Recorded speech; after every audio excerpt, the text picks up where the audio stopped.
நீ இப்போது அமைதியாக அழுகிறாயா? உன் கண்ணீரை யாரும் கவனிக்கவில்லை என்று நினைக்கிறாயா? இன்று இயேசு உன்னோடு பேசுகிறார். உன் கண்ணீரை துடைக்க 3 வாக்குத்தத்தங்களை தருகிறார். நான் உன்னை ஒருபோதும் விட்டு விடமாட்டேன். உன்னை எல்லோரும் விட்டு சென்றிருக்கலாம். உன்னை புரிந்துகொள்ள யாரும் இல்லாமல் இருக்கலாம். ஆனால் இயேசு சொல்கிறார், நான் உன்னோடு இருக்கிறேன்.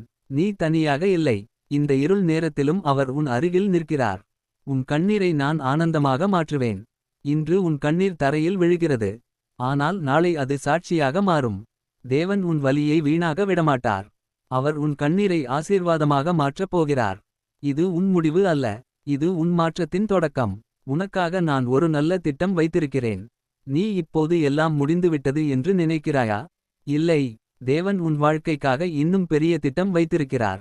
நீ பார்க்காத பாதையை அவர் தயார் செய்திருக்கிறார். இந்த கஷ்டம் ஒரு கதவு மூடுவது அல்ல.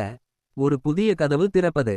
இன்று இயேசு உன்னிடம் சொல்கிறார், அழாதே, நான் உன்னோடு இருக்கிறேன். இந்த செய்தி உன் மனதை தொடுந்திருந்தால் இதை மற்றவர்களுடன் பகிர்ந்து கொள்ளுங்கள்.